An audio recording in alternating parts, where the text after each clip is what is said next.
Tierra de frontera. ¿Cómo conquistamos el oeste?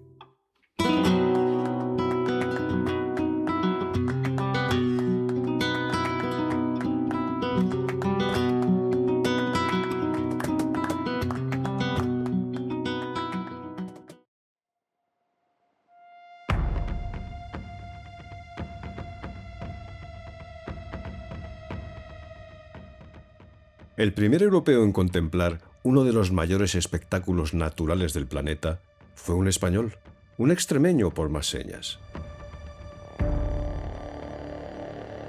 Un hombre que se encontró de frente ante un abismo tan profundo que las paredes rocosas parecían más altas que la torre de la Catedral de Sevilla.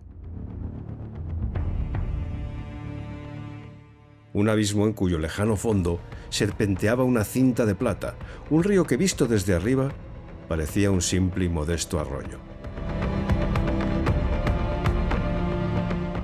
Un lugar donde el tiempo se cuenta en millones de años. Un lugar, en fin, que dejó sin aliento a un puñado de duros hombres del siglo XVI estremecidos ante aquella maravilla.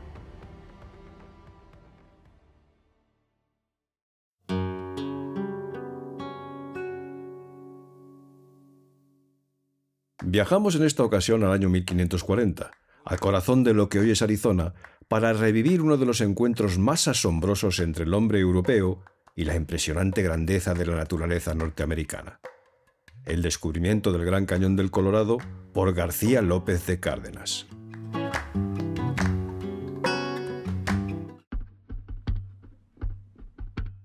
Soy Mariano Gómez. Bienvenido a Tierra de Frontera, ¿cómo conquistamos el oeste? Un podcast donde vamos a explorar uno de los capítulos más fascinantes, complejos y olvidados de la historia española. No es la conquista que te enseñaron en la escuela, es mucho más que eso. Acompáñame en un viaje épico a través de una parte importante de nuestra historia injustamente olvidada, en busca de las huellas de nuestro país en Norteamérica, un viaje dedicado a quienes sienten curiosidad y respeto por la epopeya española en aquellas tierras legendarias.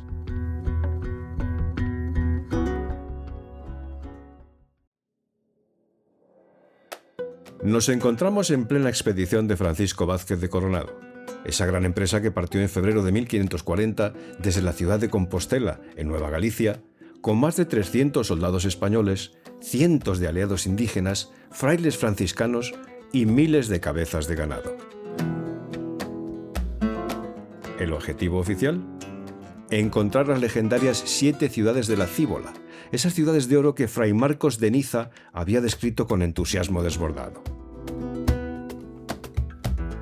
Tras meses de dura marcha, hambre, peligros y decepciones, la expedición llega en julio de 1540 a Cíbola, que no era ni mucho menos una ciudad dorada, sino los pueblos de los Zuñi, en el actual Nuevo México. Allí, entre polvo, en lugar de las esperadas riquezas, encuentra comunidades bien organizadas de adobe y piedra, ni rastro de oro.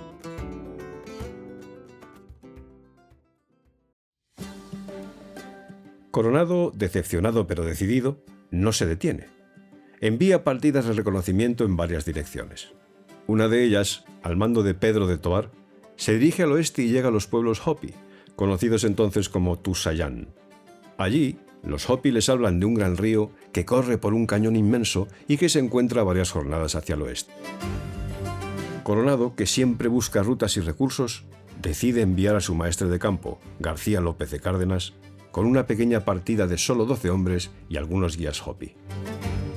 García López de Cárdenas era un extremeño experimentado, un capitán de confianza, uno de esos hombres forjados en la dureza de la conquista.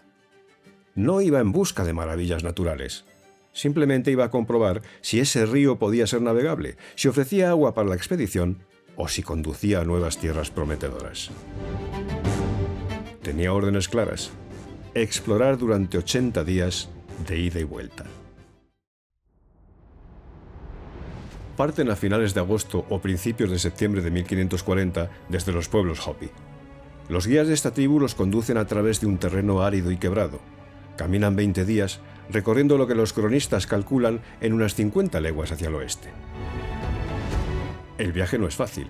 Calor asfixiante de día, frío por la noche y una constante escasez de agua. Los Hopi, según algunas interpretaciones modernas, parecen llevarlos por un camino más largo, quizá para proteger sus propios pueblos de una posible incursión mayor. Finalmente, un día de septiembre, llegan al borde de la cima. Y allí, de pronto, el mundo se abre.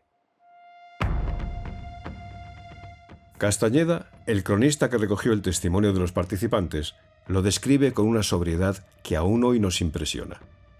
Llegaron a un barranco de un río, según él, donde era imposible encontrar descenso ni para caballos ni para hombres a pie en la mayoría de los lugares. Las paredes eran tan altas que parecía que miraban desde abajo la Torre de Sevilla, nos dice Castañeda. El río, al que llamaron Río del Tizón porque los indígenas usaban tizones para calentarse en invierno en aquella zona, parecía desde arriba, en palabras del cronista, un arroyo pequeño, aunque en realidad era el poderoso Colorado. Los españoles se quedan hechizados. Pasan 3 días enteros explorando el borde del cañón, buscando un lugar por donde bajar. Intentan descender en 3 puntos diferentes. En uno de ellos, 3 de los hombres más ágiles, los más ligeros y experimentados, se lanzan a la aventura. Bajan con dificultad, aferrándose a las rocas, durante lo que calculan 1/3 del descenso.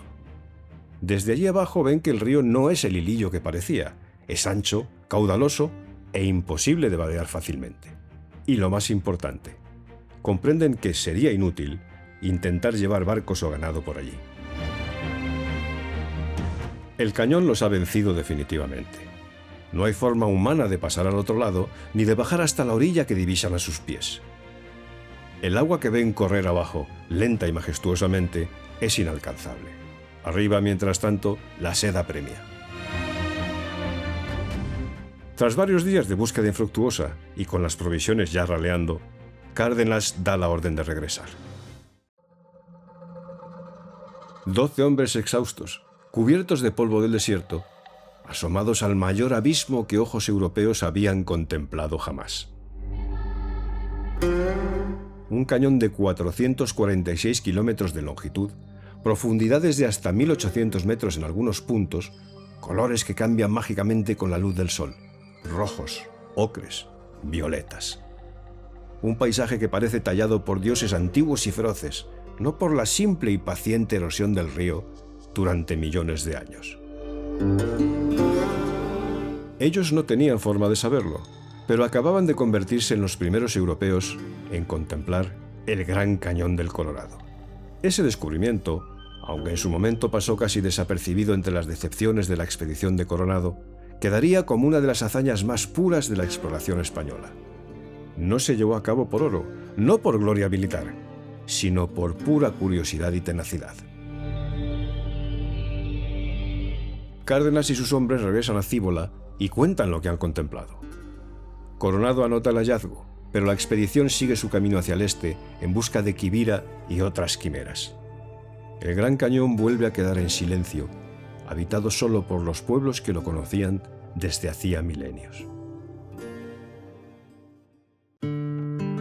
Pasarían más de 2 siglos hasta que otros europeos, como los frailes Domínguez y Escalante en 1776, volvieran a asomarse a sus bordes con mirada científica y evangelizadora. Y casi 3 siglos más, hasta que en el 19, exploradores estadounidenses como John Wesley Powell lo mapearan y popularizaran con el nombre que hoy conocemos. Pero el primer capítulo de esa historia, amigos míos, lleva nombre español: García López de Cárdenas, un extremeño que, sin saberlo, fue el primer europeo que posó sus ojos sobre uno de los mayores prodigios naturales de la Tierra.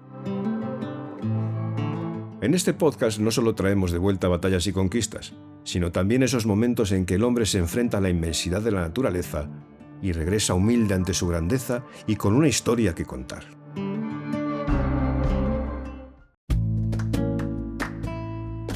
Tierra de Frontera, cómo conquistamos el oeste, es un podcast producido por Trafalgar Street Sound and Dubbing Studio. Puedes verlo en YouTube y escucharlo en Spotify, Apple Music e iVoox. Si te ha gustado mi trabajo, dale un like, suscríbete a mi canal de YouTube o al podcast propiamente dicho en cualquiera de las plataformas de audio que lo albergan, comparte y deja tu comentario. Muy en breve, nos vemos en el siguiente episodio de Tierra de Frontera. Un saludo cordial y muchas gracias por escucharme.